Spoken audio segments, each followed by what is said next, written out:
Qualitative का मतलब ये नहीं होता कि कितनी क्वांटिटी प्रेजेंट है, नहीं, सिर्फ आपको ये पता लगाना है कि वो एटम प्रेजेंट है या नहीं है। अगर इसमें नाइट्रोजन प्रेजेंट है, अब इसमें क्या हो सकता है, नाइट्रोजन हो सकता है, ऑक्सीजन हो सकता है, सल्फर हो सकता है, कार्बन हो सकता है, हाइड्रोजन हो सकता है, कोई भी हो, अगर नाइट्रोजन प्रेजेंट हुआ तो हमारे पास क्या बनेगा, NaCN। H3PO4 की रिएक्शन अमोनियम मोलिब्डेट के साथ करानी है HNO3 के प्रेजेंस में, तो ये एक खतरनाक सा कंपाउंड मिलेगा। जितने भी नाइट्रोजन होंगे वो सब किस में कन्वर्ट हो गए, अमोनियम सल्फेट में, और जितना भी अमोनियम सल्फेट है वो पूरा किस में कन्वर्ट हो गया, NH3 में। हेलो दोस्तों, स्वागत है आप सबका फिजिक्स वाला की दुनिया में। मैं हूं मोहन सिंह और आज मैं आपके लिए लेके आया बेटा प्रैक्टिकल ऑर्गेनिक केमिस्ट्री का लेक्चर नंबर 1। लास्ट लेक्चर में हमने बेटा हाइड्रोकार्बन का पार्ट कंप्लीट कर लिया था, जिसमें हमने बेंजीन की केमिकल रिएक्शंस पढ़ी थी, ठीक है। और ये हमारा 11th की ऑर्गेनिक केमिस्ट्री का सेकंड लास्ट लेक्चर है। इसके बाद एक पार्ट और आएगा हमारे पास, जो होगा प्रैक्टिकल ऑर्गेनिक केमिस्ट्री का lecture number 2 and organic chemistry का लास्ट लेक्चर होगा बेटा, ठीक है। तो इसमें हम क्या पढ़ने वाले हैं बेटा, आज हम जो पढ़ेंगे वो पढ़ेंगे बेटा क्वालिटेटिव एंड क्वांटिटेटिव एनालिसिस। क्या होता है, सारी चीजें हम डिस्कस करेंगे, ठीक है। तो देखते हैं बेटा, फर्स्ट है हमारे पास सबसे पहले प्रैक्टिकल ऑर्गेनिक केमिस्ट्री POC, ठीक है। तो POC में हमारे पास सबसे फर्स्ट क्या है, क्वालिटेटिव एनालिसिस, ठीक है। अब नेम से ही पता चल रहा है हमारे पास कि सर क्वालिटेटिव एनालिसिस क्या होता है। तो नेम से हम बता सकते हैं कि क्वालिटेटिव एनालिसिस का मतलब ये कि क्वालिटी पता करना। क्वालिटी का मतलब ये है कि आपको ऑर्गेनिक कंपाउंड में ये पता करना है कि कोई पर्टिकुलर एटम या एलिमेंट प्रेजेंट है या नहीं है। ध्यान रखना, क्वालिटेटिव का मतलब ये नहीं होता कि कितनी क्वांटिटी प्रेजेंट है, नहीं, सिर्फ आपको यह पता लगाना है कि वो एटम प्रेजेंट है या नहीं है। मतलब क्वालिटी का सर क्या मतलब हुआ इससे, तो क्वालिटी का मतलब ये हुआ बेटा कि जब मेरे को एटम का पता लगेगा तभी तो मैं कंपाउंड की क्वालिटी बता पाऊंगा। भाई सबसे पहले मुझे ये तो पता लगे कि एटम जो कंपाउंड है उसमें कौन कौन से एलिमेंट या फिर कौन कौन से एटम प्रेजेंट है, तभी तो मैं कंपाउंड की क्वालिटी बता पाऊंगा। तो इसलिए इसको बोलते हैं क्वालिटेटिव एनालिसिस। तो हमें पता लगाना है कि कौन कौन से एलिमेंट प्रेजेंट है और कौन से एलिमेंट प्रेजेंट नहीं है, ठीक है भाई। तो सबसे पहले जो आता है हमारे पास, तो सबसे पहले दिमाग में ये आता है ऑर्गेनिक कंपाउंड में कि सर हाइड्रोजन एंड कार्बन। तो detection of carbon and hydrogen हमारे पास सबसे पहले होगा। सबसे पहले हम फाइंड करेंगे कि ऑर्गेनिक कंपाउंड में हमारे पास, ठीक है, पहले इधर लिख लेते हैं बेटा कि क्वालिटेटिव एनालिसिस का क्या मतलब हुआ, detection of elements, detection of elements in organic compounds, in organic compounds।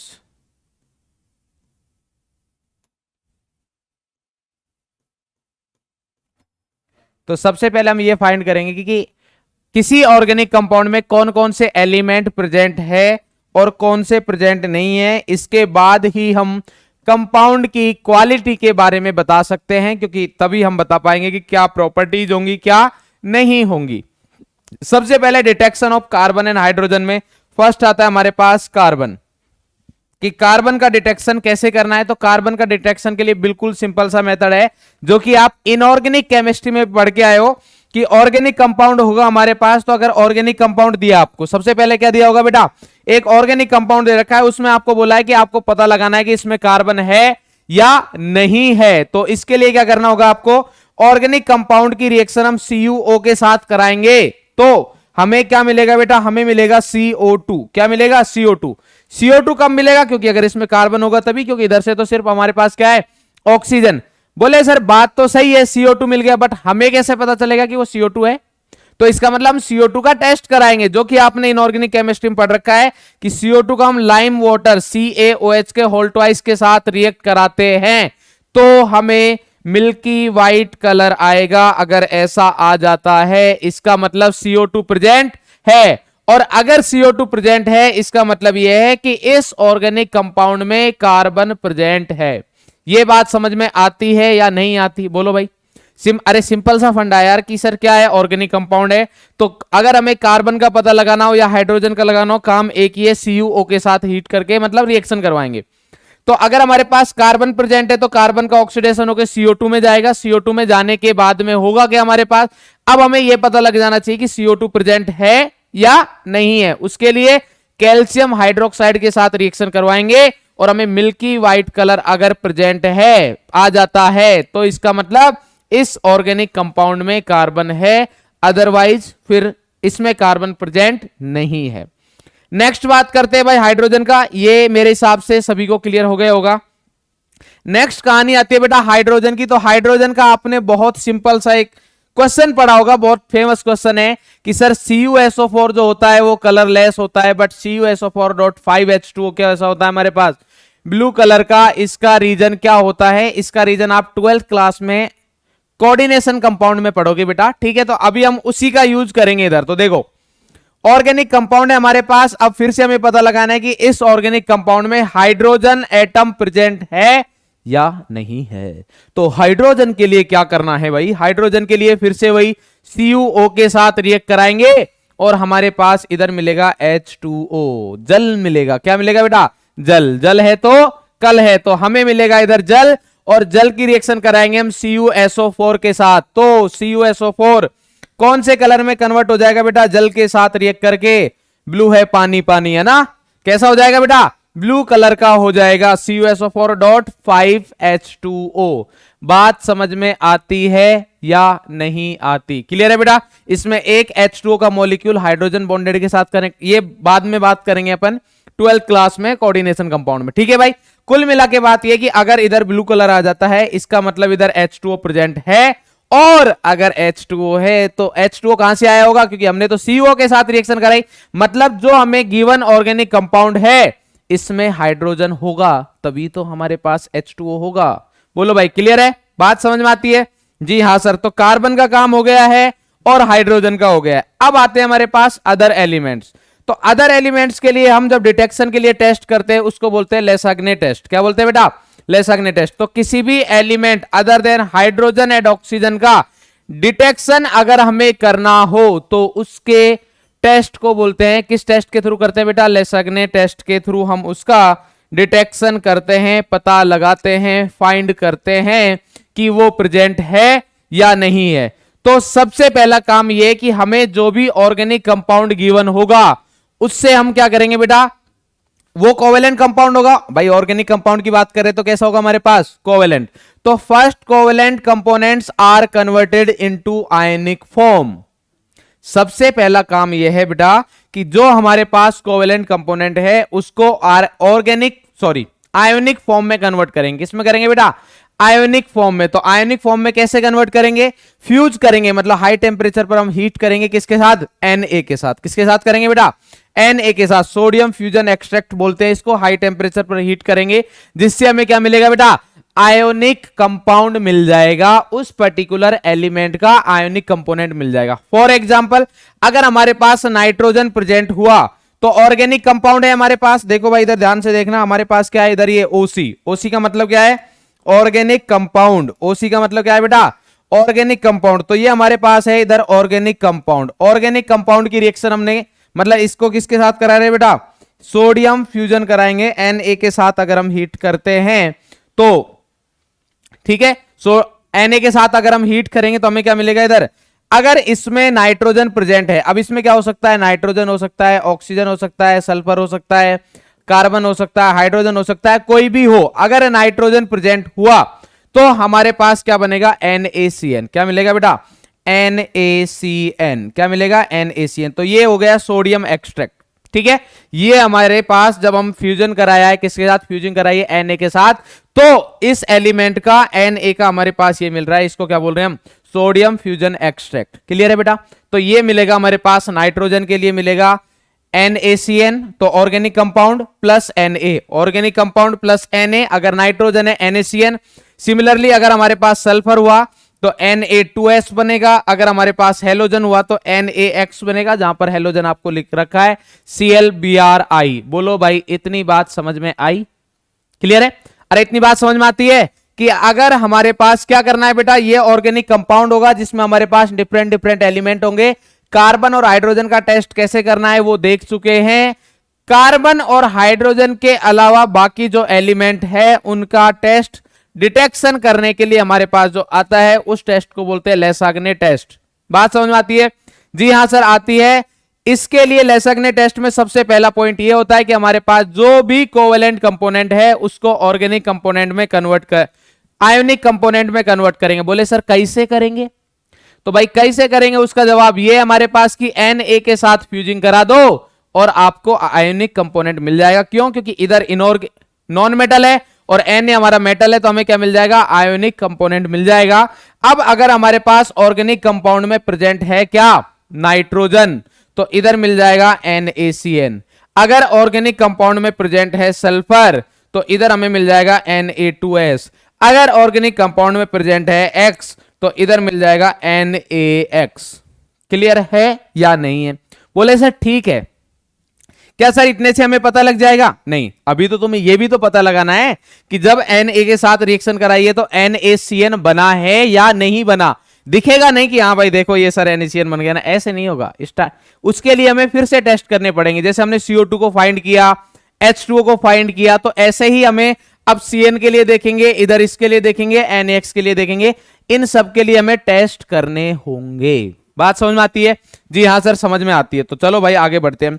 तो सबसे पहले बात करते हैं हम किसकी बेटा? डिटेक्शन ऑफ किसका? N का। तो सबसे पहला पॉइंट आता है हमारे पास फॉर नाइट्रोजन। किसके लिए आता है बेटा? नाइट्रोजन। तो नाइट्रोजन के लिए क्या हो रहा है कि सोडियम फ्यूजन एक्सट्रैक्ट जो हमें मिलेगा, क्या मिलेगा? Sodium fusion extract. मतलब क्या है? इसका मतलब है कि जो NaCN जो हमें मिला है उसकी बात कर रहा है। किसकी बात कर रहा है बेटा?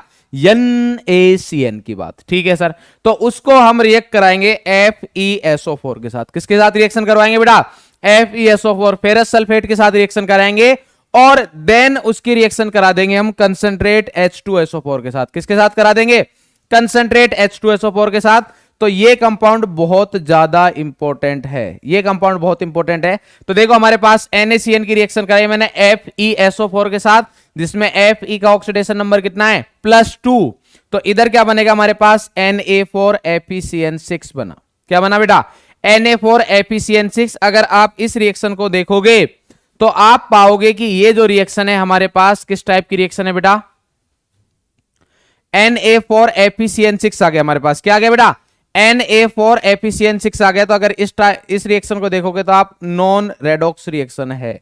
तो इस टाइप का क्वेश्चन पूछ सकता है कि जो रिएक्शन होती है वो हमारे पास क्या है? नॉन रेडॉक्स या रेडॉक्स है। तो इसमें आप Fe का ऑक्सीडेशन नंबर फाइंड कर सकते हो। देखो Na के ऊपर +1 होता है तो ये हो गया 4, प्लस Fe का हमें फाइंड करना है X, साइनाइड के ऊपर -1 × 6 = टोटल चार्ज 0। तो मेरे हिसाब से बढ़िया कैलकुलेशन के साथ आंसर आएगा 2, जो कि इधर भी हमारे पास 2 ही था। ठीक है। Sodium ferrocyanide. अगर इधर 4 है फोर फेरो, क्लियर है बेटा? अगर इधर आ गया हमारे पास, इधर क्या आ गया बेटा? अभी देखो, अभी बताता हूं इसको, क्योंकि इसका नेम है फेरी फेरोसाइनाइड। तो इसकी भी बात करेंगे अपन।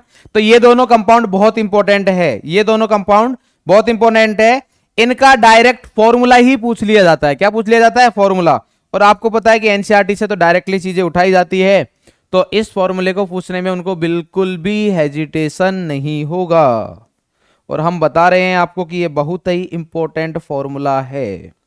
ठीक है भाई। तो अभी हमारे पास क्या बन गया बेटा? अभी हमारे पास कंपाउंड बन गया है ये सोडियम फेरोसाइनाइड। ठीक है। अब क्या होगा हमारे पास? Then H2SO4 is added. तो हमारे पास अब हम क्या करेंगे? H2SO4 को ऐड करेंगे। इससे क्या होगा? इससे यह होगा कि हमारे पास देखो इधर ये रिएक्शन हुई है सिंपल, इसमें Fe का ऑक्सीडेशन नंबर कितना है हमारे पास? +2। तो कुछ Fe जो बचा हुआ है, मतलब जिसने इसमें रिएक्शन नहीं की है, वो Fe2+ H2SO4 जो कि ऑक्सीडाइजिंग एजेंट है, उसका ऑक्सीडेशन कर देगा +3 में। किसमें कर देगा बेटा? +3 में। तो इधर ऑक्सीडाइजेशन कर दिया उसका +3 में। अब ये हमारे पास Fe3+ है और इधर ये कंपाउंड जो है हमारे पास, ये क्या है बेटा? FeCN6 4-। इधर से Na4 को हटाओ, FeCN6 4- है और इधर हमारे पास Fe3+ है। तो हम कैसे कंपाउंड बनाते थे? याद करो, M के ऊपर अगर +X है, O के ऊपर मान लो -2 है, तो क्या बनाते हैं भाई? मल्टीप्लाई करेंगे सर, M2OX हमारे पास कंपाउंड बनेगा। क्या हम सेम चीज इधर लगा सकते हैं? हाँ सर बिल्कुल लगाइए। तो 3 चला जाएगा इधर, 4 आ जाएगा इधर, तो Fe4 FeCN6 ये आ गया हमारे पास, जिसको बोलते हैं फेरोसाइनाइड। क्लियर है बेटा, फेरोसाइनाइड। तो अगर 2 बार Fe आ रहा है तो हमें सिंपल है कि फेरो है, और अगर एक बार ही आ रहा है मतलब फेरोसाइनाइड की अगर बात करता है, सोडियम फेरोसाइनाइड या ओनली फेरोसाइनाइड आयन की बात करता है, तो FeCN6 4 माइनस को बोलते हैं फेरोसाइनाइड। बात समझ में आती है या नहीं आती? और फेरोसाइनाइड में क्या है, बाहर आ गया हमारे पास 4 और FeCN6 का होल थ्राइस। ये आपको दिमाग में रह जाएगा कि इधर 3+ है तो इधर आ गया। क्लियर है? कौन सा कलर होता है हमारे पास? Precision blue. तो अगर ये कलर आ जाता है, इसका मतलब ये है कि हमारे पास साइनाइड आयन प्रेजेंट है, और अगर साइनाइड आयन प्रेजेंट है इसका मतलब नाइट्रोजन प्रेजेंट है, और यही तो हमें पता लगाना था, यही तो हमें पता लगाना था। इस टाइप की रिएक्शंस को, मतलब अगर मैं 11th की प्रैक्टिकल ऑर्गेनिक केमिस्ट्री की बात करूं, 12th में तो हमारे पास रिएक्शंस होती है जनरली, हेलो फॉर्म रिएक्शन हो गई, टोलन टेस्ट, फेलिंग टेस्ट, जो भी टेस्ट आते हैं उधर, ठीक है, उधर वो रिएक्शंस होती है। ये थोड़ी इनऑर्गेनिक टाइप की रिएक्शंस आ जाती है हमारे पास, तो इनको जितनी बार आप लिख के याद करोगे, दिमाग में बिठाओगे ऐसे कि हाँ भाई ठीक है, स्टार्टिंग में क्या हुआ, हमें एक ऑर्गेनिक कंपाउंड दिया, ठीक है भाई, ऑर्गेनिक कंपाउंड में कार्बन का हमने कर लिया CO2 में कन्वर्ट हुआ, हाइड्रोजन का H2O में कन्वर्ट हुआ। उनका अगर पता लगाना है तो हमें पता है कि CO2 का किससे करते हैं हम, कैल्शियम हाइड्रोक्साइड से, और H2O का CuSO4 से कर लेते हैं। इसके बाद अगर नाइट्रोजन का करना हुआ तो अब बाकी एलिमेंट के लिए तो हमारे कौन सा टेस्ट करना पड़ेगा, बोले यार लेसाग्ने टेस्ट। ऐसे आपको चीजें सोचनी है, ठीक है। अब लेसाग्ने टेस्ट में यार क्या करना है, क्या करना है, अच्छा हाँ, सबसे पहले क्या करेंगे हम, कोवेलेंट कंपोनेंट को आयनिक में कन्वर्ट करेंगे। उसके लिए तो हमारे पास खतरनाक बंदा बैठा है, कौन, सोडियम। तो सोडियम के साथ फ्यूज करेंगे और जो प्रोडक्ट मिलेगा उसको क्या बोलते हैं हम, सोडियम फ्यूजन एक्सट्रैक्ट। क्लियर है? तो नाइट्रोजन के लिए NaCN हो गया, सल्फर के लिए Na2S हो गया, हेलोजेंस के लिए NaX हो गया, ठीक है। उसके बाद का क्रियाकलाप ये है हमारे पास। क्लियर है भाई? तो ये बात हो गई नाइट्रोजन की। नेक्स्ट बात करते हैं, नेक्स्ट है हमारे पास सल्फर के लिए। तो सल्फर के लिए क्या करोगे, sodium fusion extract is, sodium fusion extract का मतलब क्या है बेटा, Na2S। क्या है हमारे पास, Na2S है, आयनिक कंपाउंड है, तो इसका मतलब ओनली S2- भी बोल सकते हो। मेरे हिसाब से इस चीज को समझने में किसी को किसी भी प्रकार की कोई भी समस्या नहीं होनी चाहिए। क्लियर है? बहुत बढ़िया। चलो भाई, तो sodium fusion extract is acidified with acetic acid. किसके साथ करेंगे बेटा, एसिडिक मीडियम कौन सा है, acetic acid, and lead acetate is added to it. Acetic acid और लेड एसिटेट ऐड करेंगे। लेड एसिटेट मतलब वही Pb2+, तो इधर से Pb2+ और S2- PbS की ब्लैक पीपीटी बनेगी बढ़िया वाली। क्लियर है भाई? ये ब्लैक पीपीटी बन गई। अब इसको कंफर्म करने के लिए क्या करेंगे हम, एक तो ये हो गया हमारे पास, दूसरा हमारे पास सिंपल सा फंडा ये, एक तो ब्लैक पीपीटी हो गई, दूसरा ये कि S2- है उसकी रिएक्शन ये कर सकते हो, ये वाली रिएक्शन ज्यादा इंपॉर्टेंट है। मैं आपको बताता भी जा रहा हूं कि कौन से पार्ट में कौन सी चीज ज्यादा इंपॉर्टेंट है, ठीक है। अब ये पूछा हुआ है एग्जाम में क्वेश्चन बेटा, ठीक है। तो हमारे पास क्या होता है, ऐसा ही आपने एक कंपाउंड 12th में पढ़ा होगा, मतलब पढ़ोगे, पढ़ा नहीं होगा, पढ़ोगे, क्योंकि 11th में ना ब्राउन रिंग टेस्ट होता है। क्या होता है बेटा, ब्राउन रिंग टेस्ट। CN की जगह सिर्फ H2O आता है, उसमें क्या आता है, H2O। तो इधर क्या है हमारे पास, सोडियम नाइट्रोप्रूसाइड। ये क्या है बेटा, सोडियम नाइट्रोप्रूसाइड। तो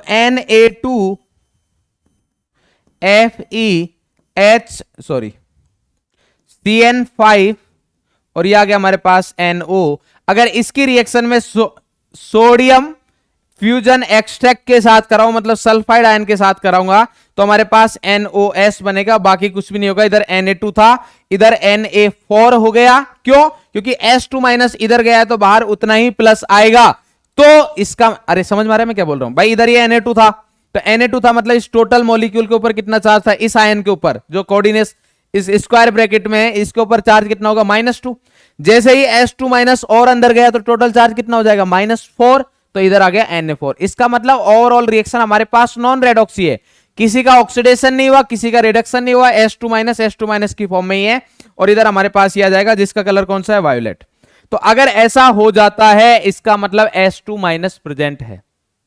क्या प्रेजेंट है बेटा, S2- प्रेजेंट है। और अगर S2- प्रेजेंट हुआ मतलब सल्फर प्रेजेंट है। तो दो कहानी खत्म कर दी हमने, नाइट्रोजन की भी और सल्फर की भी। अब नेक्स्ट आता है हमारे पास हाइलोजन। क्या आता है बेटा? हाइलोजन। बट उससे पहले एक पॉइंट और आता है हमारे पास कि सर ये बात समझ में आती है कि हमारे पास, बट आप ये बताओ कि कोई ऑर्गेनिक कंपाउंड अगर ऐसा हुआ जिसमें नाइट्रोजन भी प्रेजेंट है और सल्फर भी प्रेजेंट है तो क्या होगा? तो उसकी कहानी पढ़ते हैं भाई। देखो, in case nitrogen and sulphur both are present, अगर नाइट्रोजन और सल्फर दोनों प्रेजेंट हुए तो उस वाले केस में हमें क्या करना है? तो नाइट्रोजन और सल्फर अगर दोनों प्रेजेंट होते हैं तो रिएक्शन तो वही होगी। तो क्या बनेगा हमारे पास? NaC, Na, कार्बन तो रहेगा ही, नाइट्रोजन और सल्फर। क्लियर है बेटा? ये कार्बन ना लिख के आप इधर इन तीनों की जगह क्या लिख सकते हो? आप OC भी लिख सकते हो। क्या लिख सकते हो? OC, मतलब ऑर्गेनिक कंपाउंड। तो ऑर्गेनिक कंपाउंड में कार्बन होगा ही, उसके अलावा नाइट्रोजन और सल्फर प्रेजेंट है। तो अगर ओनली नाइट्रोजन होता था तो NaCN बनता था, ओनली सल्फर होता था तो Na2S बनता था। इस बार दोनों प्रेजेंट है इसलिए NaSCN बनेगा, जिसको बोलते हैं थायोसाइनाइड। क्या बोलते हैं बेटा? थायोसाइनाइड। CN माइनस को बोलते हैं साइनाइड, S लग गया मतलब थायो। क्लियर है बेटा? चलो भाई, जैसे एल्कोहल OH होता है, सल्फर लग जाता है तो थायोल बोल देते हैं, ऑल थायोल। क्लियर है? अब NaSCN की रिएक्शन हमें कैसे पता चलेगा कि N मतलब SCN बन चुका है भाई, थायोसाइनाइड बन चुका है, ये कैसे पता लगेगा? तो उसके लिए क्या करना है आपको? Fe3+ के साथ रिएक्शन करवानी है। किसके साथ करवाओगे बेटा? Fe3+ के साथ कराओगे। और अगर लाल कलर आ जाता है खून जैसा, ब्लड रेड, कैसा बेटा? ब्लड रेड अगर कलर आ जाता है इसका मतलब SCN प्रेजेंट है। तो इधर हमारे पास बनेगा FeSCN का टोटल चार्ज कितना बेटा? 2+, या इधर लिख सकते हो Na2, और क्या लिख सकते हो? आपको अगर ऐसे भी कंपाउंड दे दिया उसने Na2 FeSCN 2+, अगर ये दे दिया तो भी एक ही बात है। क्लियर है बेटा? ये आ गया हमारे पास। अगर Na को हम इस रिएक्शन में एक्सेस में ले लेते हैं तो फिर चीजें अलग अलग हो जाएंगी। तो NaSCN है और Na के साथ रिएक्शन कराएंगे तो NaCN प्लस Na2S। अब अलग अलग आप टेस्ट कर सकते हो, ये बात भी करना है भाई, क्योंकि अभी मेरे को ये प्रेजेंट हो गया ना कि NaCN प्रेजेंट है। तो अब क्या करेंगे अपन? Na को एक्सेस में लेंगे, Na को एक्सेस में लेके NaCN प्लस Na2S का टोटल टेस्ट हो जाएगा सेपरेटली। क्लियर है बेटा? तो ये तब है जब हमारे पास दोनों प्रेजेंट है। ये कब करना है हमें? जब हमारे पास दोनों प्रेजेंट है। कौन कौन? Nitrogen and sulphur. क्लियर है? चलो भाई, नेक्स्ट अगर कहानी पढ़े तो नेक्स्ट कहानी हमारे पास हेलोजन के लिए। किसके लिए बेटा? हेलोजन के लिए। तो हेलोजन के लिए क्या हमारे पास? सोडियम फ्यूजन एक्सट्रैक्ट जो है, मतलब NaX। ये कहानी भी आप इनऑर्गेनिक में पढ़ चुके हो, ये तो इनऑर्गेनिक में पढ़ चुके हो। तो NaX है हमारे पास, क्योंकि अगर हेलोजन प्रेजेंट हुआ तो उसका सोडियम फ्यूजन एक्सट्रैक्ट जो है वो NaX होता है। तो इसकी रिएक्शन अगर हम क्या कराते हैं बेटा? Acidified with nitric acid HNO3 and then treated with silver nitrate. इसमें इसका भी रीजन होता है कि हम HNO3 ही क्यों ऐड करते हैं, बट ये आपको 12th में बताएंगे। ठीक है बेटा? चलो भाई, तो ये आ गया हमारे पास Ag+ है हमारे पास, और इधर से X- आया तो इधर क्या मिल जाएगा? AgX। क्यों? क्योंकि हमने सिल्वर नाइट्रेट लिया है ना बेटा, तो इधर क्या बन जाएगा हमारे पास? AgX बन गया। अब AgX के साथ बिल्कुल सिंपल सा फंडा है कि अगर व्हाइट पीपीटी ऑफ AgX, क्योंकि इसकी पीपीटी बनेगी हमारे पास, तो अगर ये व्हाइट पीपीटी होती है और सॉल्युबल इन NH4OH होता है, इसका मतलब जो हेलोजन है X इजिकल टू क्या हो गया हमारे पास? Cl। X क्या हो जाएगा बेटा? Cl। अगर येलोइश पीपीटी बनती है AgX की and sparingly soluble in NH4OH रहता है, इसका मतलब X इजिकल टू क्या हमारे पास? Br। और लास्ट है हमारे पास कि अगर येलो पीपीटी बनती है और NH4OH में बिल्कुल ही इनसॉल्युबल होता है, इसका मतलब X है हमारे पास आयोडीन। क्लियर है बेटा? ठीक है, क्लियर है? क्या मिलेगा बेटा हमारे पास? आयोडीन। ठीक है, तो 3 टेस्ट हो गए सर। NaX से AgNO3 ऐड किया, AgX बना। AgX के कलर के अकॉर्डिंग बता देंगे। अगर व्हाइट पीपीटी है क्लोराइड, ठीक है, किसमें सॉल्युबल होता है हमारे पास? NH4OH में। सॉल्युबिलिटी धीरे धीरे क्या हो रही है? डिक्रीज हो रही है। ये आप इनऑर्गेनिक में केमिकल बॉन्डिंग में पढ़ चुके होंगे। ठीक है, बाकी नहीं भी पढ़े तो कोई प्रॉब्लम नहीं, थोड़ा माइंड में रखना ही पड़ेगा बेटा। क्लियर है? तो अगर बिल्कुल सॉल्युबल है क्लोराइड, लेस सॉल्युबल है हमारे पास, तो उस वाले केस में रहेगा ब्रोमाइड, और बिल्कुल इनसॉल्युबल है तो आयोडाइड। और ब्रोमाइड एंड आयोडाइड के लिए कलर ऑलमोस्ट सेम होता है, येलो। क्लियर है बेटा? येलो इस पीपीटी और येलो पीपीटी। चलो भाई, नेक्स्ट है हमारे पास फॉस्फोरस। ये लास्ट है हमारे पास। तो फॉस्फोरस के लिए क्या करते हैं? ये थोड़ा रिएक्शन इसमें डिफिकल्ट आएगी, बट कोई नहीं, ध्यान देखेंगे। तो नीट में पूछने के चांसेस थोड़े से कम बन जाते हैं इसके। चलो भाई फिर भी देखते हैं हम क्या है हमारे पास। ऑर्गेनिक कंपाउंड दे रखा है हमारे पास जिसमें क्या है, फास्फोरस है। कोई भी ऑर्गेनिक कंपाउंड है हमारे पास जो क्या कंटेनिंग कर रखा है, उसमें कार्बन होगा ही, उसके अलावा फास्फोरस भी होगा।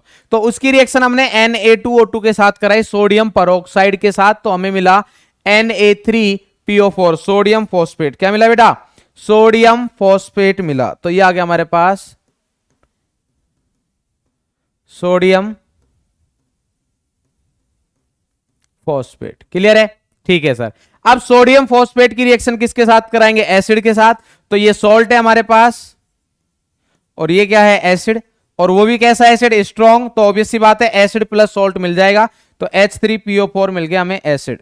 क्लियर है, और ये हमारे पास सॉल्ट है। अब बस क्या करना है आपको, H3PO4 की रिएक्शन अमोनियम मोलिब्डेट के साथ करानी है HNO3 के प्रेजेंस में। तो ये एक खतरनाक सा कंपाउंड मिलेगा। ठीक है, कैसा मिलेगा बेटा, खतरनाक सा कंपाउंड जिसका मोलिकुलर वेट दे रखा है 1877 AMU। याद रखने की रिक्वायरमेंट नहीं है, मैंने ऐसे ही लिख दिया है। क्लियर है बेटा, कलर कौन सा होगा, येलो। तो ये आपको थोड़ा सा दिमाग में रखना पड़ेगा। क्लियर है बेटा, अरे बात समझ में आती नहीं आती, ये आपको थोड़ा सा दिमाग में रखना पड़ेगा। कॉम्प्लिकेटेड सा है कंपाउंड, ठीक है, बट फिर भी क्या कर सकते हैं मजबूरी है। ठीक है भाई, तो ये हो गया हमारे पास क्वालिटेटिव एनालिसिस। क्वालिटेटिव एनालिसिस में बहुत सिंपल सा फंडा है, फ्लो चार्ट टाइप का बना लेना कि हमारे पास carbon, hydrogen, nitrogen, sulphur, halogen, phosphorus ये है। ठीक है, कार्बन और हाइड्रोजन H2O CO2 मतलब CO2 एंड H2O। उसके बाद आता है सल्फर। सल्फर के लिए क्या है हमारे पास, CN वाला, सॉरी सल्फर के लिए क्या है हमारे पास, बताओ भाई, Na2S PPT बनाई थी। और उसके अलावा हमारे पास NOS नाइट्रोप्रोसाइड वाला। ठीक है, उसके अलावा हमारे पास आती है नाइट्रोजन की, तो नाइट्रोजन के लिए हमारे पास NaCN बना था। ठीक है, तो उसकी रिएक्शन कर लेंगे। अब इसके बाद अगर हमारे पास, उसके बाद हमने पढ़ा था कि अगर दोनों प्रेजेंट हो तो ब्लड रेड। याद रखना, अगर दोनों प्रेजेंट हो तो blood red, thiocyanate, thiocyanide. Clear है बेटा, और फॉस्फोरस के लिए हमने अभी पढ़ लिया है, तो ये सारे टेस्ट हैं। और हेलोजेंस के लिए हमारे पास बहुत सिंपल सा फंडा था, क्या कि AgX का पीपीटी बनेगा। AgX के पीपीटी में हम सारी बातें कर लेंगे। क्लियर है भाई, अरे क्लियर है ना। AgX में white, yellowish, yellow, soluble, less soluble और इनसॉल्युबल ClBrI। अब बात आते हैं हम qualitative analysis, sorry quantitative analysis पे। किस बात है बेटा, क्वांटिटेटिव। तो क्वांटिटेटिव में हम करेंगे तो क्या होगा हमारे पास, अब देखो क्वांटिटी का मतलब ये है अमाउंट फाइंड करना। क्वांटिटेटिव एनालिसिस का क्या मतलब है, अभी आपको क्या फाइंड करना है, अमाउंट, मतलब क्वांटिटी फाइंड करोगे। क्या फाइंड करोगे, क्वांटिटी फाइंड करनी है आपको। क्या फाइंड करनी है, क्वांटिटी, या फिर क्या बोल सकते हैं, अमाउंट। ये टोटली बेस्ड है हमारे पास फिजिकल केमिस्ट्री के मोल कंसेप्ट नामक चैप्टर पर। किस पे है बेटा, मोल कंसेप्ट बोल लो या फिर रेडॉक्स रिएक्शन बोल लो, मोल कंसेप्ट बोलेंगे तो ज्यादा अच्छा रहेगा। ठीक है, क्वांटिटी आपको फाइंड करनी है, तो इसके लिए हमारे पास सिंपल सा फंडा है। देखो सबसे पहले हम बात करते हैं कार्बन एंड हाइड्रोजन के लिए। किसके लिए बात करते हैं, वही सेम कार्बन एंड हाइड्रोजन के लिए। तो अगर हमारे पास किसी कंपाउंड में कोई ऑर्गेनिक कंपाउंड है और उसमें हमारे पास क्या प्रेजेंट है, कार्बन और ऑक्सीजन प्रेजेंट है, तो हम क्या कराएंगे, उसका कंबसन करा देंगे। क्या कराएंगे बेटा, कंबसन कराए तो हमारे पास मिलेगा CO2 प्लस H2O। क्या मिल गया बेटा, CO2 प्लस H2O। तो अब ध्यान रखना, अगर मेरे को कहीं से CO2 का मास पता लगा लूं, मैं किसका मास पता लगा लूं, CO2 का, तो CO2 का मास पता लगा लूंगा, इसका मतलब मोल्स पता लगा लिया मैंने। भाई मोल्स क्या होते हैं हमारे पास, moles is equal to W/mW। तो ऑब्वियस सी बात है, मोलिकुलर वेट मेरे को पता है ये 44, H2O का 18। तो W अगर मेरे को फाइंड हो जाता है तो मोलिकुलर वेट मिल जाएगा, मतलब मोल्स मिल जाएंगे। और CO2 के मोल्स मिल गए मतलब कार्बन के भी मोल्स मिल गए। भाई CO2 के मोल्स मिल गए मतलब कार्बन के भी। तो क्या बोलोगे आप, moles of CO2 is equal two moles of carbon, moles of carbon. और कार्बन का मोल्स मिलते ही आप इसकी क्वांटिटी फाइंड कर सकते हो। फिर से यूज कर लेना, W अपॉन अब क्या आ जाएगा, एटॉमिक मास। सिमिलरली अगर आपको बात करनी है मोल्स ऑफ H2O, तो इस वाले केस में क्या मैं ऐसा बोल सकता हूं कि मोल्स ऑफ हाइड्रोजन। क्या ये हो सकता है, H2O के मोल्स और हाइड्रोजन के मोल्स इक्वल हो सकते हैं, नहीं। H2O के मोल्स जितने होंगे हमारे पास, उसमें हाइड्रोजन के मोल्स क्या होंगे, डबल होंगे। क्या होंगे बेटा, डबल। क्लियर है, जैसे अगर मान लो H2O का 1 मोल है तो उसमें हमारे पास हाइड्रोजन के मोल्स कितने होंगे, 2। हाइड्रोजन के मोल्स कितने होंगे बेटा, 2। तो ऐसा नहीं करना पड़ेगा, हम इसको ऐसा करेंगे कि 2 × 2 into moles of H2O is equal two moles of hydrogen. अरे कहानी समझ में आ रही नहीं आ रही? अरे मैं ऐसा बोल रहा हूं बेटा, हमारे पास अगर मान लो ये एक H2O का एक मॉलिक्यूल है, तो H2O के एक मॉलिक्यूल में हाइड्रोजन के एटम कितने हैं? 2। हाइड्रोजन के एटम कितने हैं? 2। तो अगर H2O का एक मोल हुआ तो हाइड्रोजन के मोल कितने होंगे? 2। तो यही तो मैंने लिखा है, अगर मान लो मोल्स ऑफ H2O कितना है? 1, तो 1 इंटू 2, तो मोल्स ऑफ हाइड्रोजन कितना आ जाएगा? 2। अगर H2O के मोल से 10, तो हमारे पास हाइड्रोजन के मोल्स कितने आ जाएंगे? 20। क्लियर है बेटा? तो ये कहानी है। अब बोलेगी सर ठीक है, मास वगैरह फाइंड कर लिया, मोल्स फाइंड कर लिया हमने, कोई समस्या नहीं है। मास कैसे फाइंड करेंगे? तो मास के लिए बिल्कुल सिंपल सा फंडा है, जब आपने कंप्लीट कंबसन कराया तो CO2 प्लस H2O मिलेगा। अब CO2 कैसा नेचर का होता है हमारे पास? एसिडिक नेचर का। CO2 कैसा होता है बेटा? एसिडिक। तो इसके लिए हम क्या करते हैं बेटा? KOH। क्या करेंगे बेटा? KOH, जो कि कैसा होता है? बेसिक। तो ये इसको एब्जॉर्ब कर लेगा, तो हमारे पास KOH का वॉल्यूम वगैरह में फाइंड रहेगा, मास फाइंड रहेगा। CO2 इसमें एब्जॉर्ब हो जाएगा, जिसके बाद हम फाइंड कर लेंगे। क्लियर है बेटा? जितना भी वेट बढ़ा है, मान लो कि हमारे पास KOH है 100 ml, KOH कितना? 100 ml, और उसका वेट मान लिया मैंने 120 ग्राम, मान लो 1.2 डेंसिटी है, ठीक है, 120 ग्राम है। और जब इसको पास करते हैं CO2 प्लस H2O को, तो इसका 120 से मान लो वेट हो जाता है 128 ग्राम। कितना हो जाता है? 128। इसका मतलब यह है कि वो जो 8 ग्राम एक्स्ट्रा आया है वो किसका होगा बेटा? बताओ। CO2 का। किसका होगा बेटा? CO2 का। बात समझ में आ रही नहीं आ रही? और अगर हमें H2O को फाइंड करना है तो CaCl2, एनहाइड्रस CaCl2 क्या करता है? H2O को एब्जॉर्ब कर लेगा। क्लियर है बेटा? बात समझ में आती है? चलो नेक्स्ट है हमारे पास बेटा, अगर हम बात करें नाइट्रोजन के लिए, तो नाइट्रोजन के लिए हमारे पास आता है 2 मेथड होते हैं। नाइट्रोजन के लिए कितने मेथड होते हैं? 2 मेथड होते हैं। पहला क्वेश्चन ये बनता है, पहला मेथड कौन सा है? ड्यूमाज मेथड। कौन सा है बेटा? ड्यूमाज मेथड। तो पहला क्वेश्चन तो यही बनता है हमारे पास कि ड्यूमाज मेथड में जब हम करते हैं तो नाइट्रोजन का जो कंपाउंड है कौन सी गैस इवॉल्व होती है? तो ये आपको दिमाग में रखना है कि कौन सी गैस होती है? N2। कौन सी होगी बेटा? N2। अब देखो होगी कैसे हमारे पास। सबसे पहले हमारे पास ऑर्गेनिक कंपाउंड है जिसमें क्या है? नाइट्रोजन। उसका हम रिएक्शन कराएंगे CuO प्लस CO2 के एटमॉस्फेयर में, तो हमारे पास क्या मिलेगा? NXOY। बहुत कम अमाउंट में मिलेगा। और मेनली हमारे पास कौन सी गैस मिलेगी? N2 gas. कौन सी मिलेगी बेटा? N2 plus H2O plus CO2। Clear है? अब इसमें भी हमारे पास ये जो गैस आपको मिली है NXOY, अगर इनको भी आपको N2 में कन्वर्ट करना है, किस में कन्वर्ट करना है बेटा? N2 में कन्वर्ट करना है, तो Cu गोज, ठीक है, कॉपर गोज की हेल्प से जितना NXOY है वो पूरा किस में कन्वर्ट हो जाएगा? N2 में। बाकी सारी गैसेज हमारे पास वैसे के वैसे ही रहेंगी, H2O प्लस CO2। क्लियर है? अब हमें फाइंड करना है N2 के बारे में। तो इधर हमारे पास अब देखो कितनी गैसेज है हमारे पास? 3 गैसेज है। कितनी गैसेज है बेटा? 3। एक है N2, एक है H2O, एक है CO2। तो इसमें से पास करेंगे। इधर हमारे पास क्या है? Aqueous KOH। क्या है बेटा? Aqueous KOH। एक्वस KOH क्यों है? क्योंकि देखो इधर हमारे पास करेंगे तो N2 गया, N2 plus H2O plus CO2 जाएगा इधर से, तो H2O धीरे धीरे जाके किस में कन्वर्ट हो जाएगा? इधर लिक्विड में। किस में कन्वर्ट हो जाएगा बेटा? लिक्विड में हो जाएगा। अब अगर इधर हमारे पास ये लिक्विड में हो गया है, ध्यान से समझना, H2O किस में कन्वर्ट हो गया? लिक्विड में। तो H2O इधर आ जाएगा हमारे पास लिक्विड में। KOH को ये एब्जॉर्ब कर लेगा इधर, सॉरी CO2 कैसा हमारे पास? एसिडिक। और जैसे कि हमने बात करी है कि KOH कैसा होता है हमारे पास? बेसिक। KOH कैसा होता है? बेसिक। तो अभी हमने जस्ट बोला है कि KOH किसको एब्जॉर्ब कर लेता है बेटा? कार्बन डाइऑक्साइड को। मतलब यह है कि हमारे पास CO2 इसमें आ जाएगा, ठीक है, और इधर क्या आ गया हमारे पास? H2O plus CO2। तो H2O प्लस CO2 इधर रह गया। इधर इसमें से जब पास कर रहे हैं तो इधर हमने 3 भेजे थे और बाहर 1। जादू हो गया। क्या हो गया? जादू। जादू क्या था? 3 गए और 1 ही बाहर आया है। बाहर क्या आया बेटा? अकेला 1 आया है। अब हम क्या करेंगे? इधर से ये P1 फाइंड कर लेंगे। क्या फाइंड कर लेंगे? P1 pressure. बोले सर ये प्रेशर अगर आपने फाइंड कर लिया तो ये तो N2 का प्रेशर हो गया, ठीक है, ये किसका प्रेशर हो गया? N2 का। क्या ऐसा हम बोल सकते हैं? नहीं।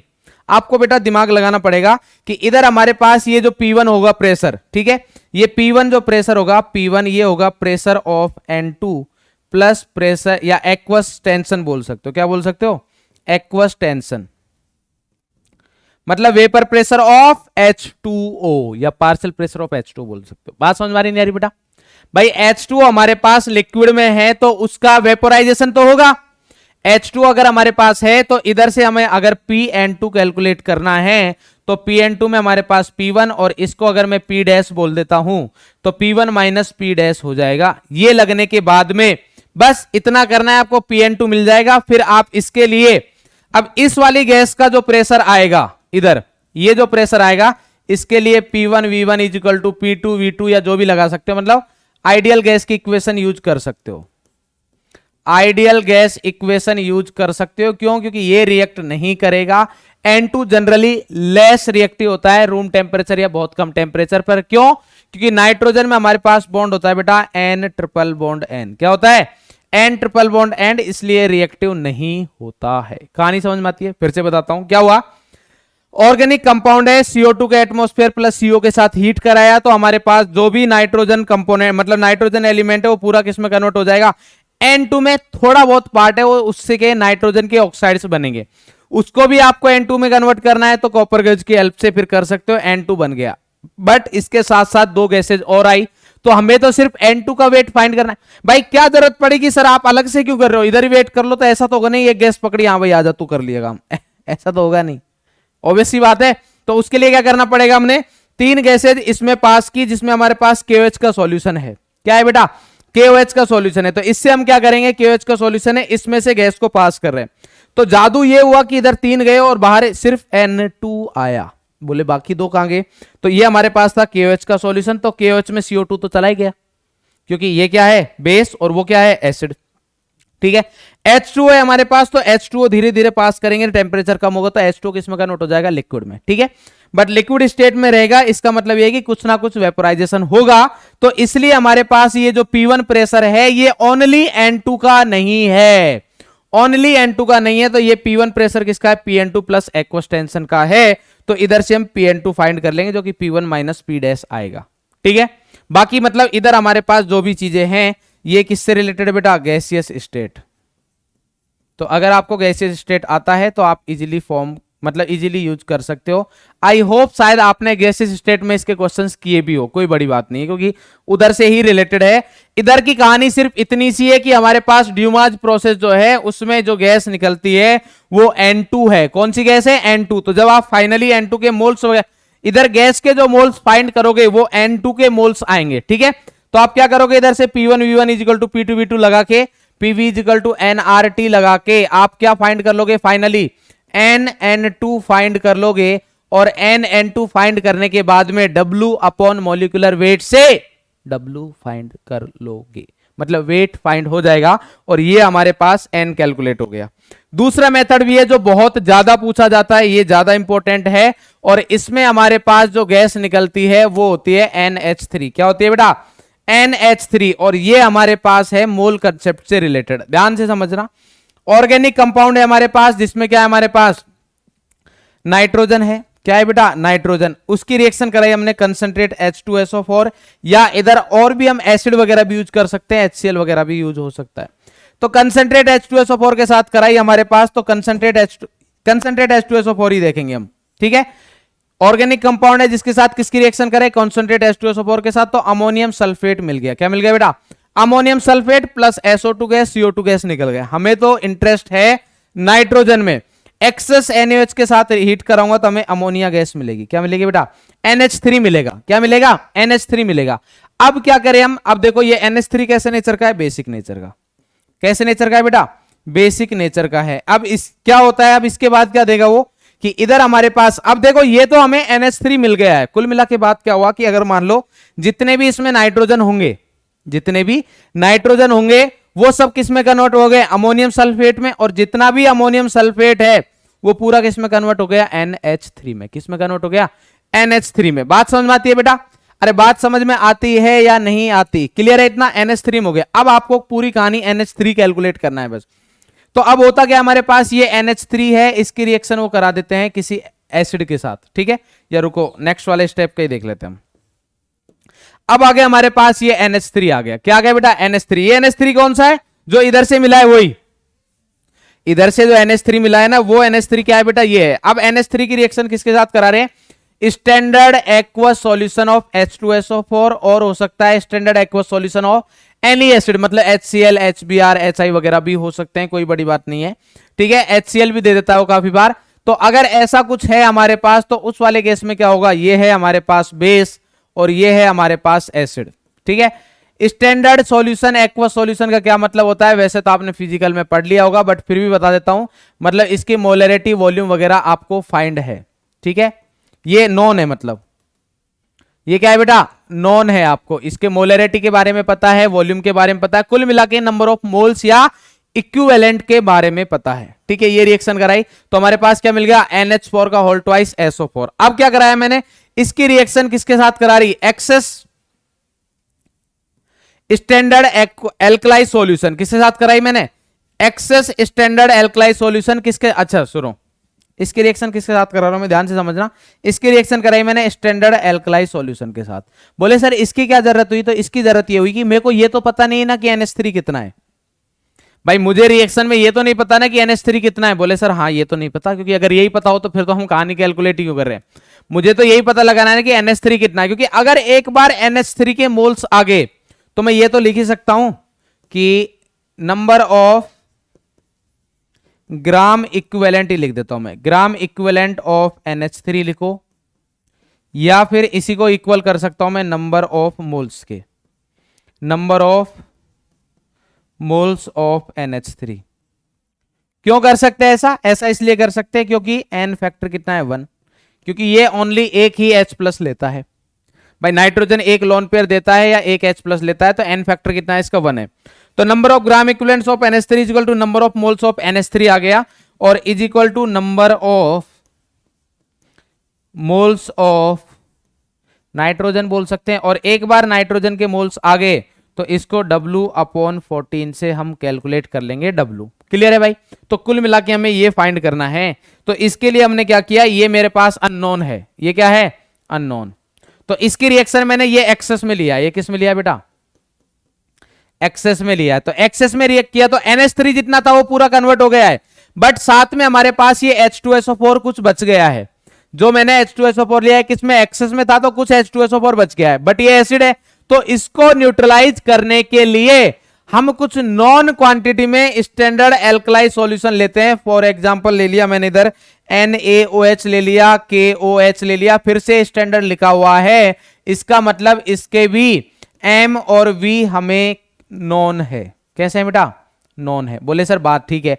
अब इधर से हमारे पास टोटल फिर क्या मिल जाएगा, कंप्लीट सॉल्ट, ये भी सॉल्ट है, ये भी सॉल्ट है। इसका मतलब ये है कि जो हमने H2SO4 यूज किया है, क्या इक्वेशन बनती है इधर से, आप सिंपल सा इतने लिखोगे कि ग्राम इक्विवेलेंट ऑफ H2SO4 लिख दो, या फिर अगर मान लो क्या बोल सकते हो एसिड लिख दो, ग्राम इक्विवेलेंट ऑफ H2SO4 और एसिड इज इक्वल टू किस किस के साथ रिएक्ट कर रहा है बेटा, ग्राम इक्विवेलेंट ऑफ NH3 के साथ रिएक्ट कर रहा है। तो इधर n फैक्टर कितना है 1, तो मैं डायरेक्टली मोल्स भी लिख सकता हूं, बट मैं इजी मतलब बिल्कुल सही तरीके से लिख रहा हूं, plus gram equivalent of alkali, gram equivalent of alkali जो कि कौन सा है, ये वाला, क्योंकि ये इन दोनों के साथ रिएक्ट कर रहा है। तो ये हमारे पास फाइनल आ गया, और इससे आप कैलकुलेट करोगे, इससे आप देखोगे कि काफी सारे क्वेश्चंस, मतलब सबसे ज्यादा क्वेश्चंस बेटा इधर से मिलते हैं ड्यूमास में, ये सॉरी जेल्डल मेथड से। क्लियर है बेटा, बात समझ में आती नहीं आती। तो पहला क्वेश्चन तो यही बनता है कि हमारे पास किस मतलब गैस कौन सी वॉल होगी, NH3। ठीक है, कौन सी गैस होगी, NH3। ठीक है, और इसको हमारे पास पायरिडीन वगैरह या फिर नाइट्रो कंपाउंड्स के लिए यूज में नहीं किया जाता है, क्योंकि उससे हमें NH3 गैस नहीं मिलेगी। और अगर NH3 गैस नहीं मिल रही है, ठीक है, पॉइंट नोटेड है इधर। ठीक है, क्लियर है बेटा। हाँ, तो मैं बोल रहा था आपको कि अगर NH3 गैस नहीं मिलती है तो ये पूरी कहानी नहीं होगी। तो आपको दिमाग में ये रखना है कि जेल्डल मेथड में NH3 आएगा, और NH3 के साथ हम जब एसिड की रिएक्शन कराएंगे तो एसिड को लेते हैं एक्सेस में, और वो दोनों के साथ रिएक्ट करेगा। NCERT की रिएक्शन है। ठीक है, चलो भाई, अब इसके ऊपर एक क्वेश्चन हो जाए, एक क्वेश्चन हो जाए भाई, क्वेश्चन चलो बाद में करेंगे, ये कहानी समझ में आ गई ना। ठीक है, चलो अब नेक्स्ट है हमारे पास हेलोजन। तो हेलोजन के लिए कौन सा मेथड है, कैरियस मेथड। ये कौन सी ट्यूब में होता है, जो नेम है वही है, कैरियस ट्यूब में होता है। किस में होता है बेटा, कैरियस ट्यूब में होता है। तो देखो ध्यान से समझेंगे, ऑर्गेनिक कंपाउंड है जिसकी रिएक्शन हम फ्यूमिंग HNO3 के साथ और AgNO3 के साथ। नया सर ये तो जाना पहचाना लग रहा है, बिल्कुल सही है, ये जाना पहचाना नहीं है, जो हमने क्वालिटेटिव एनालिसिस में किया वही किया, और उधर भी क्या बनता था हमारे पास, AgX का प्रेसिपिटेट बनता था। क्या बनता था, AgX का। तो अब हमें कुल मिला के AgX फाइंड करना है, तो AgX का फिल्ट्रेशन कर लेंगे, AgX मिल जाएगा जितना AgX का होगा। तो इधर क्या बोलेंगे हम, moles of AgX is equal two moles of halogen, moles of halogen, और जितने हेलोजन के मोल्स होंगे बस फिर हमारे पास X आ ही जाएगा। फिर क्या आ जाएगा हमारे पास, X का वेट मिल जाएगा, क्योंकि एक बार मोल्स मिलने के बाद में बाकी तो कोई समस्या है ही नहीं। क्लियर है बेटा। चलो भाई नेक्स्ट कहानी की अगर हम बात करें तो बिल्कुल नेक्स्ट आती है हमारे पास सल्फर। क्या आता है बेटा, सल्फर। सल्फर में क्या हमारे पास HNO3 यूज कर सकते हो या Na2O2 भी कर सकते हो। ऑर्गेनिक कंपाउंड है जिसमें हमारे पास क्या प्रेजेंट है, सल्फर। ऑर्गेनिक कंपाउंड है जिसमें हमारे पास क्या प्रेजेंट है बेटा, सल्फर। तो अगर सल्फर की रिएक्शन में Na2O2 के साथ कराता हूं या HNO3 के साथ कराता हूं तो हमें मिलता है बेटा H2SO4 या फिर Na2SO4। अगर इधर रिएक्शन कराएंगे तो Na2SO4, इधर कराएंगे तो H2SO4। क्लियर है, बोले सर ठीक है। अब इसकी रिएक्शन BaCl2 के साथ करा देंगे तो हमें क्या मिल जाएगा, बेरियम सल्फेट की पीपीटी मिल जाएगी। क्या मिल जाएगी बेटा, बेरियम सल्फेट की पीपीटी मिल जाएगी। ये आप मतलब जब प्रैक्टिकल वगैरह करते हो तब करते हैं, ड्रॉप वाइज हम BaCl2 ऐड करते जाएंगे।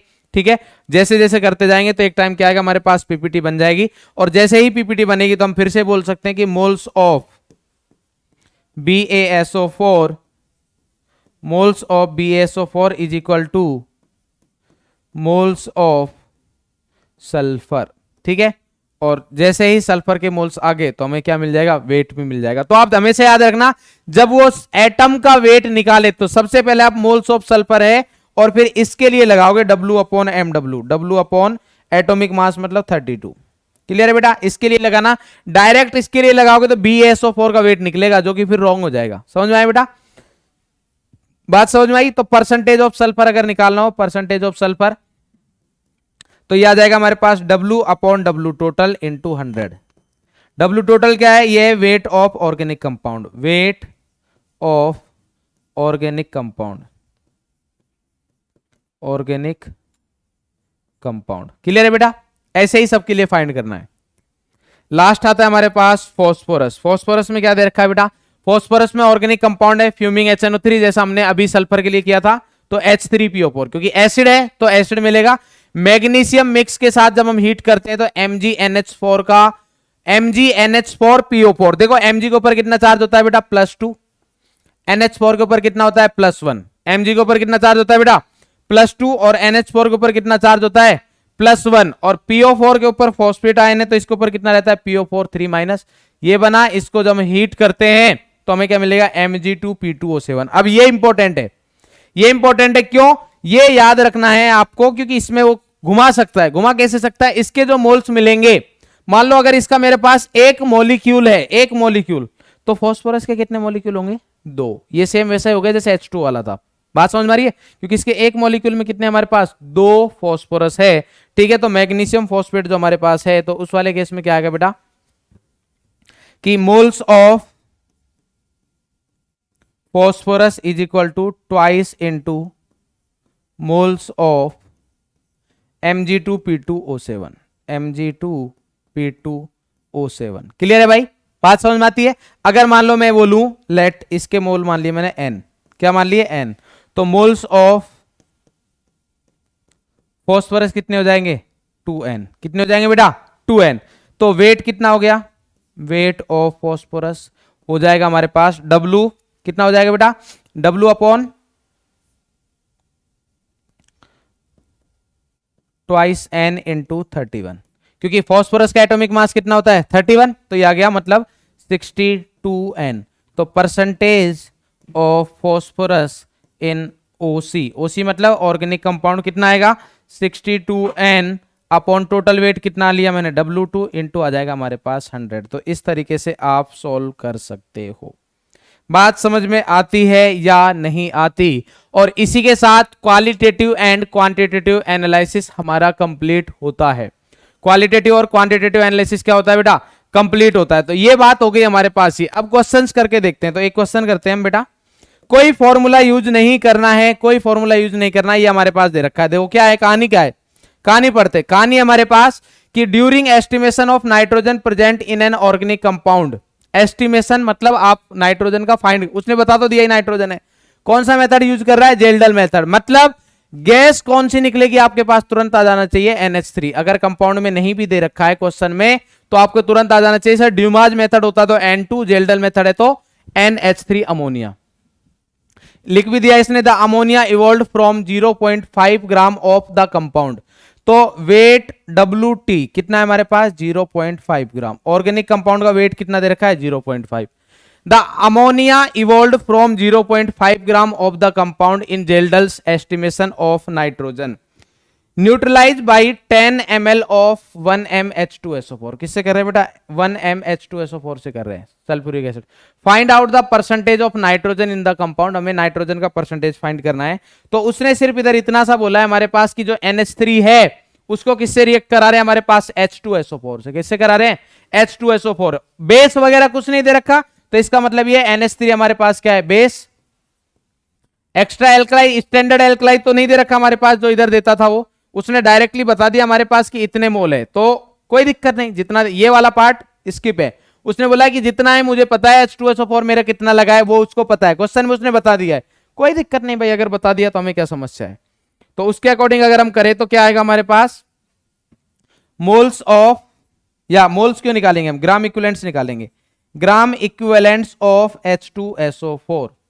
तो ग्राम इक्विवेलेंट्स ऑफ H2SO4 क्या आएगा? मोलरिटी दे रखा है हमारे पास 1 into ये दे रखा है हमारे पास 10 into 10⁻⁻3। ये क्या आ गया हमारे पास? ये आ गया मोल्स। ये तो क्या है बेटा? मोल्स है। डिवाइड में नहीं करता हूं, नहीं आपको लगेगा। ये वाली चीज क्या आ गई हमारे पास? मोल्स। बट मुझे क्या चाहिए? Gram equivalent. तो इनटू क्या करूंगा मैं? 2। ये क्या है? n factor. और मुझे ये भी पता है कि अगर रिएक्शन एसिड और बेस की हो रही है, भाई रिएक्शन क्या हो रही है हमारे पास? NH3 प्लस H2SO4 है, तो हमें ये भी पता है कि कंपाउंड क्या मिलेगा? Na2SO4। क्या मिलेगा बेटा? Na2SO4। तो मैं ये तो बोल ही सकता हूं कि gram equivalents of NH3 equal to gram equivalents of H2SO4। कोई भी रिएक्शन है हमारे पास, बैलेंस हो नहीं बैलेंस हो, हमें उससे कोई फर्क ही नहीं पड़ता। ग्राम इक्विवेलेंट तो हम कर ही सकते हैं इक्वल। तो इस वाले केस में अगर ग्राम इक्विवेलेंट्स इक्वल करे तो ये आ गया हमारे पास क्या? कि gram equivalent of H2SO4 is equal to gram equivalent of NH3। ठीक है, तो इसके अकॉर्डिंग अगर हम बात करें तो क्या आएगा बेटा? ग्राम इक्विवेलेंट ऑफ H2SO4 देखते हैं कितना दे रखा है? 1 into 10 into 10⁻⁻3 मतलब twice into 10⁻⁻2 is equal to, इसका मुझे पता नहीं है। तो moles gram equivalent of NH3 क्या है? तो NH3 का n फैक्टर कितना है? 1। n फैक्टर कितना है? 1। तो मैं इसके मोल्स भी लिख सकता हूं डायरेक्टली। क्या लिख देते हैं हम? Moles into n factor. और वो n फैक्टर कितना है? 1 है। तो मोल्स इंटू n फैक्टर आएगा। क्लियर है भाई?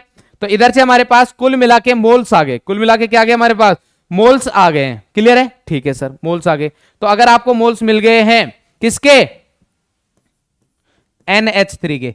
क्या हमें NH3 के बारे में फाइंड करना है? नहीं, उसने बोला है percentage of nitrogen in the compound. Nitrogen का परसेंटेज फाइंड करना है। तो इसका मतलब यह है कि मोल्स ऑफ नाइट्रोजन भी आ गया हमारे पास। NN कितना आएगा? Is equal to NNH3 is equal to twice into 10⁻⁻2। Clear है बेटा? ये आ गया हमारे पास। तो ये आ गया W/14। W/14 नाइट्रोजन का एटॉमिक मास इतना ही होता है, इज इक्वल टू कितना है बेटा? Twice into 10⁻⁻2। या फिर इधर बोल सकते हैं W आ गया हमारे पास 28 इंटू 10⁻⁻2 ग्राम। ठीक है, ये मैंने समझाने के लिए किया है, वरना ये सारी कैलकुलेशन करनी नहीं है, आप डायरेक्टली इधर आ सकते थे। ये लाइन लिखते हैं, उसके बाद डायरेक्टली आप इधर आ रहे थे। क्लियर है भाई? 28 इंटू 10⁻⁻2 आ गया। टोटल हमारे पास ये दे रखा है। तो percentage of nitrogen, percentage nitrogen कितना आएगा? WN/WT into 100। भाई 9th-10th क्लास में पढ़ा हमने, परसेंटेज तो ऐसे कैलकुलेट करते हैं। अरे तो 10th में पढ़ रखा, परसेंटेज ऐसे कैलकुलेट करना है, तो परसेंटेज कैलकुलेट किया हमने। तो इधर से कितना आ जाएगा? WN आया हमारे पास 28 इंटू, जल्दी बताओ, 10⁻⁻2 अपॉन टोटल कितना है? 0.5 है क्या? चेक करो। हाँ भाई 0.5 है, तो 0.5 इंटू क्या आ गया हमारे पास? 100। कितना आ गया बेटा? 100। पॉइंट से ये गया 00 से ये गया और 5 से ये गया 2 टाइम्स, मतलब कितना गया 56%। कोई फॉर्मूला यूज नहीं करना, सिंपल लॉजिक है। तो करेक्ट आंसर आ गया हमारे पास बॉम्बे। क्लियर है बेटा? तो ऐसे ही आपको सॉल्व करना है। तो क्वालिटेटिव एनालिसिस हो या क्वांटिटेटिव एनालिसिस हो, इतना ही पूछा जाएगा, इससे ज्यादा आपसे नहीं पूछा जाएगा। ठीक है, इसके अलावा हमारे पास एक पार्ट और बचेगा इसका, वो हम नेक्स्ट क्लास में पढ़ेंगे। ठीक है, अब ऑर्गेनिक केमिस्ट्री ऑलमोस्ट कंप्लीट है, मतलब नेक्स्ट सैटरडे आपकी कंप्लीट हो जाएगी। तो मैं आपको बता देता हूं, देखो बेटा, अगर आपको ऑर्गेनिक केमिस्ट्री समझनी है तो मैंने लेक्चर नंबर 1 में ही बोला था कि ऑर्गेनिक केमिस्ट्री को समझने के लिए आपको सबसे जरूरी है कंटिन्यूटी। जब तक आप कंटिन्यूअस लेक्चर्स नहीं देखोगे, कंटिन्यूअसली वर्क नहीं करोगे, चीजें अगर स्किप करके जाओगे तो बेटा चीजें समझ में नहीं आने वाली है। ठीक है, नहीं आएंगी, फिर आपको चीजें याद करनी पड़ेंगी, तो याद तो नहीं करना चाहोगे मेरे हिसाब से। हाँ, मैं मानता हूं, मतलब ऑर्गेनिक केमिस्ट्री इनऑर्गेनिक और फिजिकल से अलग है। तो जैसे हम मान लो कि पहले हिंदी में कह पढ़ते थे, उसके बाद इंग्लिश में आए तो इंग्लिश की लैंग्वेज को समझने, भाई अंग्रेजी की लैंग्वेज समझने के लिए हमें अल्फाबेट्स पढ़ने पड़े, ABCD। सिमिलरली ऑर्गेनिक केमिस्ट्री के भी कुछ अल्फाबेट्स होते हैं, एक कार्बन को मैथ बोलते हैं, 2 को एथ बोलते हैं, वो चीजें याद करनी होती है। ठीक है, वो हर किसी सब्जेक्ट में याद करते हो आप, तो उसमें मेरे हिसाब से कोई प्रॉब्लम है नहीं। तो ऑर्गेनिक को अगर आपको अच्छे से करना है तो कंटिन्यूटी बहुत जरूरी है, प्रैक्टिस रेगुलर करे। ठीक है, और आपको क्या करना है बेटा, देखो कंटिन्यूअस स्टडी करनी है। ठीक है, कंटिन्यूअस स्टडी करनी है,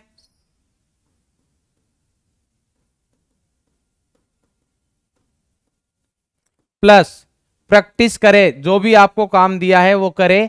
प्रीवियस ईयर के क्वेश्चंस प्रैक्टिस में क्या कर सकते हो आप, PYQ करे, प्रीवियस ईयर क्वेश्चंस खुद से करें। मैं बहुत ज्यादा प्रीवियस ईयर के क्वेश्चंस नहीं कराता हूं, उसका मेन रीजन यही है कि मैं चाहता हूं कि आप खुद करें। अगर मैं इधर सॉल्व करवा देता हूं और फिर आप देख रहे हो कि हाँ हो रहे हैं, तो उसका कोई मतलब नहीं। आप खुद से अटेम्प्ट करें और तब देखें कि हो रहा है नहीं हो रहा, मजा तो तब आएगा ना, तब होंगे। ठीक है भाई, previous year questions plus module. ठीक है, या फिर आपके पास जो भी मटेरियल, अगर बाई चांस आपके पास PW का मटेरियल नहीं है, ठीक है, तो आप फिर जो भी आपके पास मटेरियल अवेलेबल है वो करें। ठीक है, ये सॉल्व करें, पहला पॉइंट ये हो गया। दूसरा ये है कि आप क्या करें, शॉर्ट नोट्स बनाए बेटा, ये बहुत जरूरी है। शॉर्ट नोट्स बनाए, ये बहुत जरूरी है। अब शॉर्ट नोट्स सर कैसे बनाएं, तो शॉर्ट नोट्स ये कि आप रिएक्शन में लिखे बेटा, कोई भी अगर रिएक्शन है तो सबसे पहले रिएजेंट के बारे में लिखेंगे कि रिएजेंट क्या होता है, रिएजेंट इंक्लूड कर सकते हो, प्लस RDS के बारे में बता सकते हो, और rate of reaction. Generally reaction में आपको यही चीजें लिखनी होती है। ठीक है भाई, शॉर्ट नोट्स में क्या बनाओगे, रिएजेंट, कोई भी अगर रिएक्शन है तो उसका रिएजेंट क्या है। ठीक है, जैसे अगर मैं बात करूं एंटी मार्कोनिकोव या खरास इफेक्ट या पेरोक्साइड इफेक्ट, तो उसमें रिएजेंट क्या होता है कि HBr प्लस ऑर्गेनिक पेरोक्साइड ही होना चाहिए। ऐसा नहीं कि अगर ओनली HBr आ गया, ओनली पेरोक्साइड आ गया, उससे कुछ नहीं होगा, दोनों का होना जरूरी है। बात समझ में आ रही है? तभी हमारे पास एंटी मार्कोनिकोव लगेगा। किसी भी रिएक्शन का रेट डिटरमाइनिंग स्टेप कौन सा होता है, जिसमें हमारे पास कार्बोकेटायन, ये हो गया। ठीक है, रेट ऑफ रिएक्शन ऐसे ही सेम। अगर मैं बात करूं एसिडिटी, तो एसिडिटी का एक ही कॉन्सेप्ट लिखना है आपको, A4 एसिड, A4 एनायन। तो एसिडिटी के लिए क्या करना है, एनायन की स्टेबिलिटी, और एनायन की स्टेबिलिटी अगर आप देख लेते हो तो सेम को सेम स्टेबल करता है, माइनस एम को माइनस आई, सॉरी माइनस को एनायन को माइनस एम और माइनस आई स्टेबल करेंगे, और प्लस वाले अनस्टेबल करेंगे। ठीक है, उसके अलावा आपने देखा होगा कि जब कभी मैं कोई लेक्चर स्टार्ट कर रहा हूं या पर्टिकुलर कोई चैप्टर पढ़ाया है या कोई कॉन्सेप्ट पढ़ाया है, तो उसमें एक लाइन होती है जो मैं बार बार रिपीट कर रहा हूं, बार बार रिपीट कर रहा हूं। इसका मतलब वो लाइन बहुत ज्यादा इंपॉर्टेंट है, तो वो आपके दिमाग में छप जानी चाहिए बिल्कुल। ठीक है, उस लाइन को बहुत अच्छे से दिमाग में बिठा लेना है। ठीक है, तो ये चीजें बेटा ध्यान रखे। डिस्कशन बहुत इंपॉर्टेंट है। तीसरा पॉइंट आता है हमारे पास डिस्कशन। डिस्कशन क्यों बोल रहा हूं मैं, क्योंकि मैंने आपको पहले ही बताया ऑर्गेनिक केमिस्ट्री एक ऐसा सब्जेक्ट है, ऐसा पार्ट है हमारे पास, जिसमें आप हो सकता है रॉन्ग कॉन्सेप्ट लगा रहे हो और आपका आंसर सही आ जाए। तो अगर आप उसका डिस्कशन नहीं करते हो तो फिर प्रॉब्लम है। तो जो भी डाउट्स है कमेंट्स के थ्रू पूछे, आपको आंसर किए जाएंगे। ठीक है, आप देखते हैं बेटा, जब भी आपने डाउट्स पूछे तो आपको आंसर दिए गए हैं। ठीक है, तो इस तरीके से बेटा आप अपनी ऑर्गेनिक केमिस्ट्री अच्छा रख सकते हो। ठीक है, तो आज के लिए बेटा इतना ही है। नेक्स्ट लेक्चर हमारा लास्ट लेक्चर होगा ऑर्गेनिक केमिस्ट्री का। ठीक है, तो ऑल द वेरी बेस्ट, अच्छे से पढ़ते रहे, मुस्कुराते रहे, स्वस्थ रहे। Thank you.